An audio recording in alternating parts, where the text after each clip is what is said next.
communication or just when you're not shooting the way you expect to? I mean, what kind of pressure is tough. When we feel like we was getting good looks and, we just didn't really shoot the ball well. Some of our possessions could have been better, but, it was just a tough night for us. And then, unfortunately, we kind of let our offense affect our defense, and they got a lot of leak outs, and Easy was in transition.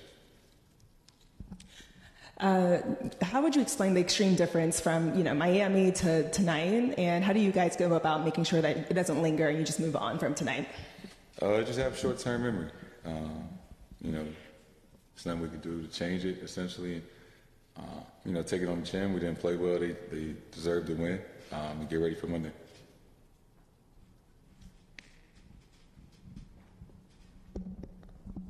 Even though most of the game was a struggle in the fourth quarter, the bench unit had 36 points and actually played pretty well. What did you see out of them, and how hard is it, you think, for them to be able to come in engaged when you guys are losing versus most of the time when they're coming out and you guys are blowing teams out? Do you see a difference in kind of the way they approach those opportunities? Absolutely. Give those guys a lot of credit. They stay ready whenever their opportunity and number is called. And, even nights when the game is kind of, slipping away from us, they still came in and gave maximum effort. So, it was really good to see that.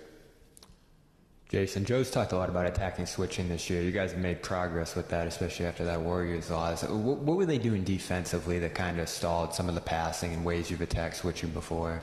I mean, they got some really good defenders over there, so it's not as obvious on who to attack. But, I think the answer is just to continue to move and play with pace and, attack and draw help and kick it to open guys. They were good at disrupting passing lanes, just kind of throwing. Joe said they really threw off your timing, moving the ball. So when the defense has a feel for how you guys are trying to move it, how do you try to counter that and get a feel throughout the game of how to time the offense? Yeah, I think we just can't be predictable. You have to be decisive, right? And try to manipulate, the defense. They have schemes. They're well coached. They got good players over there. So, you gotta throw counter punches at them. And make adjustments throughout. Jayson, you had that moment, you got an ovation from the fans when they said on the Jumbotron that you were named to the All-Star team. Can you talk about that moment and what that relationship with the Garden crowd feels like? That was great, very special.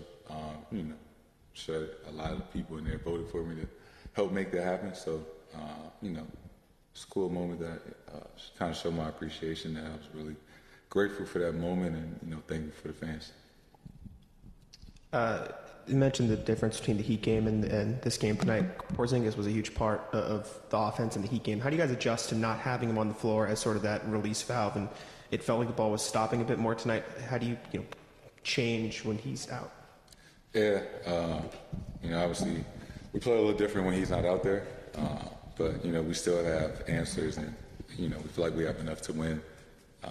And, we still have to have a certain identity on how we want to play. And how we want to attack. But tonight, we just didn't shoot the ball nearly as well as we would like to.